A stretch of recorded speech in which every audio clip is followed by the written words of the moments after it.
much for this opportunity. I am happy that I got to show you my art pieces, and I hope that you will be inspired to do the same as I did.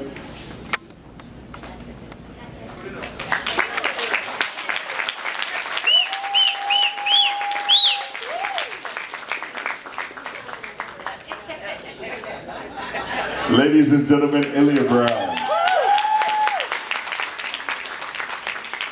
Now you obviously see it, you continue to see it's the reason why you're here, why organizations like BADC and the, of course, the Lila Scholarship Foundation, why they do what they do, why the Afrocentric Alternative School, why they do what they do, and amazing young men and women being grown and nurtured and cultivated through these entities and organizations, and it couldn't happen without your support, so we thank you again.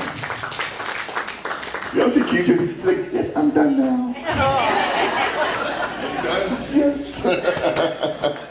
Reminding you that you can grab a raffle ticket, one for $5 and three for $10, and it's for this Bulova, of course, watch. It's a silver watch, really amazing watch. And so, as we talk about amazing, any Raptor fans in the building right now? Yeah, they're like, yeah, we were until last week, right? We were until LeBron came here, and you know what always amazed me, and I guess current conditions excluded, but you know, when you go to a Raptor game or you go to a concert and you hear these amazing, elaborate introductions for, you know, these people, DeMar DeRozan, and you're like, ooh, I don't know who that is, but it feels like it's going to be somebody important just the way they are introduced, right?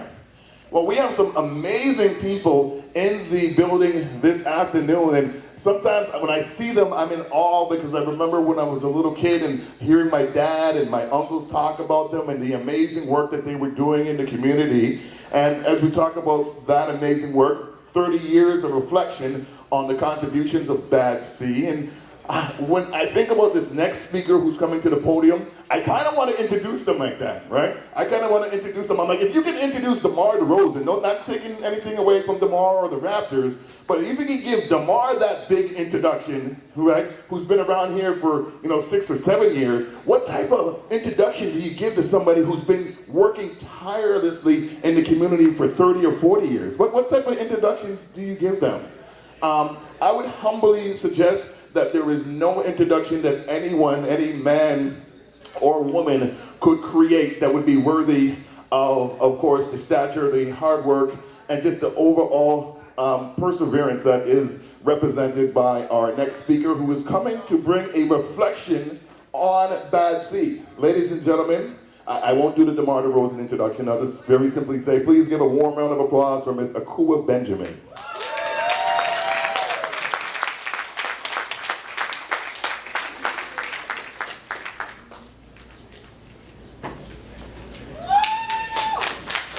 Ladies and gentlemen, Dr.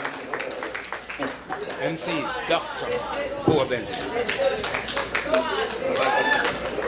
Doctor.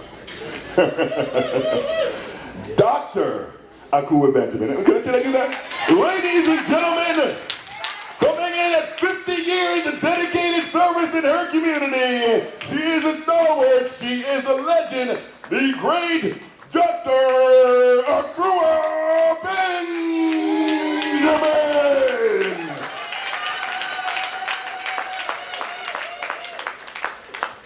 Good evening, everyone. Good evening. And it's so wonderful to see this crowd of people. And as you're making this introduction, it takes me back to a time that I was on a podium at a university that I was asked to be the keynote speaker.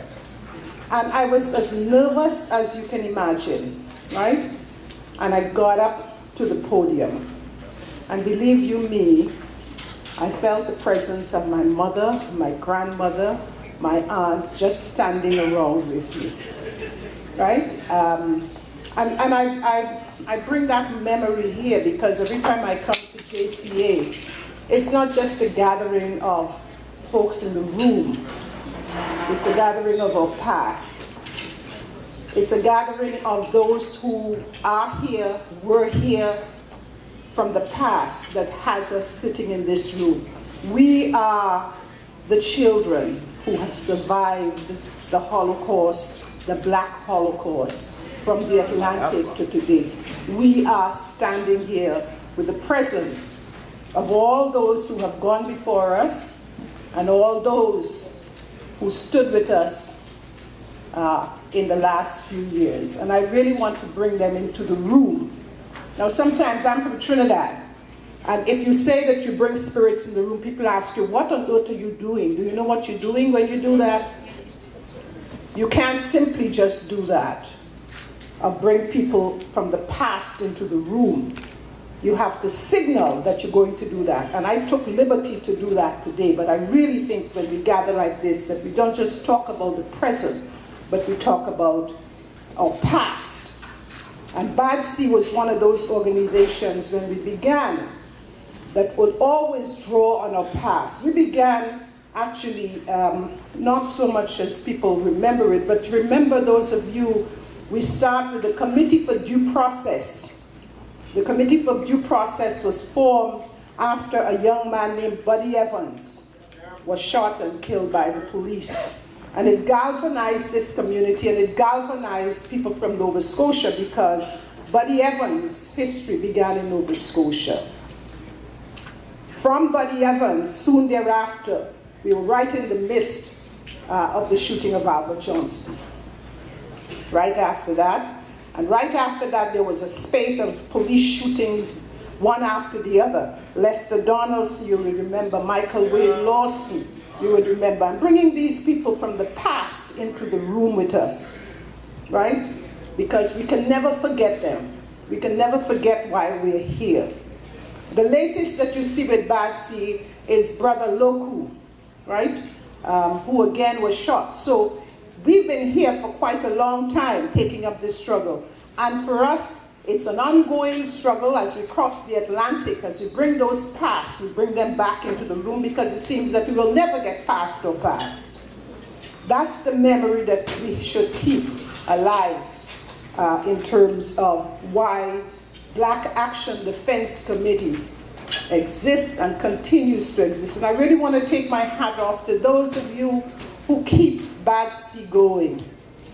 Really, folks who, Brother Gillian, Brother Logie, my sister here, and all those who keep this organization going. This is an organization like none other in this country. I dare to say that. There's no organization like BADC.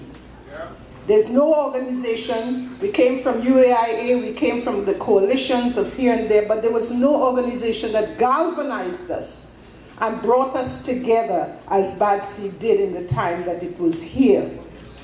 And BADC left us, particularly Dudley had a phrase, he would say, let 1,000 flowers bloom.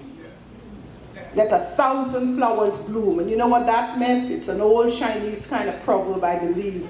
But it meant that whether you came from wherever you came from, whatever ideological position that you came from, we could fight it out, we could struggle it out. We could spend hours at a BADC meeting thinking, arguing vociferously as to what course we should take. But central to that was that we were not leaving without a unified voice. No matter where you came from, no matter which country, no matter what your age was, if you came to BADC to make a contribution, your flowers would bloom. We not only did that in the Black community, but this was one of the organizations who first, we would see people from the indigenous community. Vern Harper and others would march with us. We have Carolyn Egan sitting here with us, who goes way back with us, right? The labor movement has stood with us. The women's movement has stood with us, and I see my sister here from the women's movement standing with us, sitting with us. So this was a very unique organization in the sense that while we concentrated in terms of our work in taking issues of criminal justice it to the body politic in this country. We never forgot that we had allies and that we were supported. And that's part of BADC's legacy, that it always has the support for those who stand on the side of social justice. I really want to say today to those of you who still keep BADC's flag, and I'm telling you, to keep an organization like this moving and going, again, Valerie and others, I really take my hat off because it's not easy. It is not an easy thing to build and sustain an organization when you have you have so many different peoples of different persuasions and background, but we come together with one voice. And we say when it comes to the issues of criminal justice in this city and in this country, there is no organization that has put blacks on the map as much as we have with a call against anti-black racism. This is the city where this term comes from, anti-black racism. People like to think that what we had is Stephen Lewis who coined the phrase. It came out of BADC, and it is moving in terms of government policies, in terms of educational policies. We're keeping it alive. It comes from this organization. So we've made our mark, I think, on the body politic here, particularly around criminal justice. Against policing that is poor policing, bad policing. And BADC was always clear, we're not anti-police. We're anti the practices of injustice when it comes to treating our black men and black women in this city. And we will continue to do that. BADC, however, went beyond policing issues. It's always supported the advancing of us, our resistant voices, through those mechanisms of education. This is why we have somebody like Sister Tando, who became the first principal. Remember, she grew up as a little itty-bitty girl in this organization. And so she stamps for us in the educational field. She put a stamp in terms of what we meant when we talked about equitable and accessible and just education for our children. This comes out. This is linked to BADC.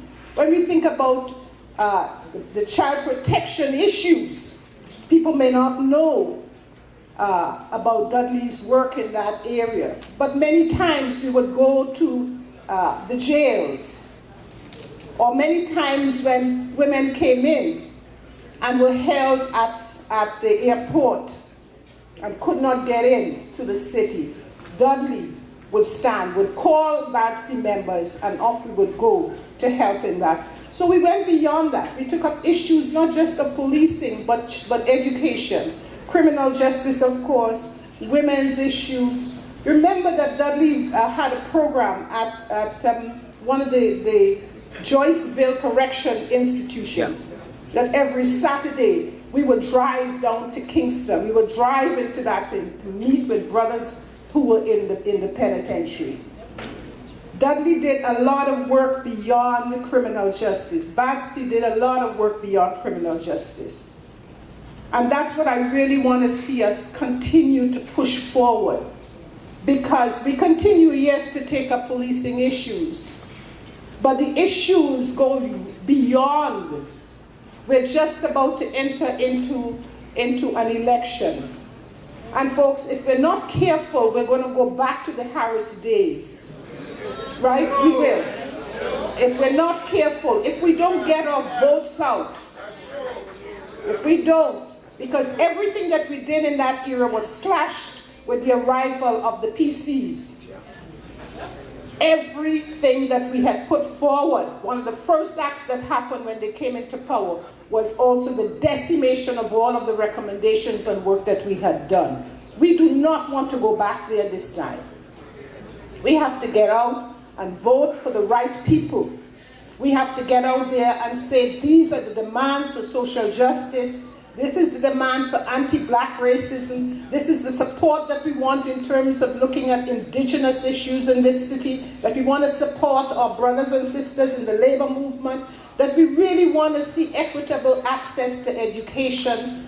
We want to see an end to all of the overrepresentation of our children in the in terms of all of the systems, whether it is child care system, the child welfare system, whether it is the jails. We really want to see that. We have a lot of work ahead of us to continue. That's the legacy, I think, that Dudley has left. And I say Dudley, but believe you me, we can't say Dudley without talking about Charlie Roach. We can't say Dudley without saying Sister Monica. We can't say Dudley without talking about Sister Sharona Hall. We can't just talk about some of these folks without calling names, bringing the past, bringing them into the future, bringing them into the present, and bringing them into the future. I really want to say for all of us who are here, if we're here in terms of BADC, continue that. But your role is to go beyond BADC at this point. Your role is really wherever you are, in whatever institution, whether in the workplace, whether in your churches, whether you go to the mosque, wherever you are, the work for social justice, the work that this organization has stamped itself upon, that we need to keep putting that forward. We need to keep pushing. We need to keep pushing the bars. This is the city that does it.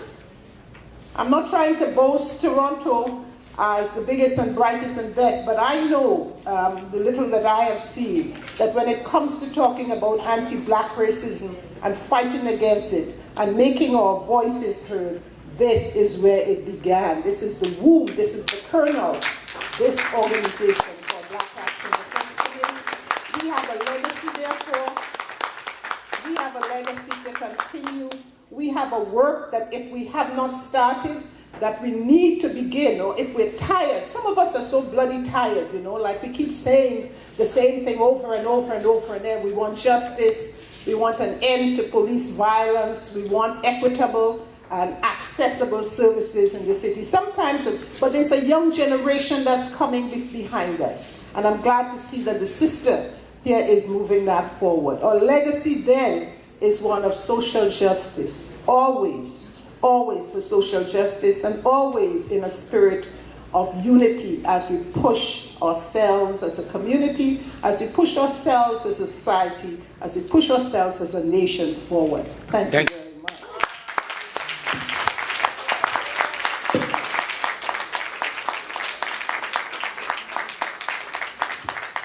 Miss Akua, Dr. Akua Benjamin, ladies and gentlemen. We also want to just take a brief moment out to thank all the union supporters in the building this afternoon, wherever you're at. CBT, U or W, sorry, QP, the postal workers, where you guys at?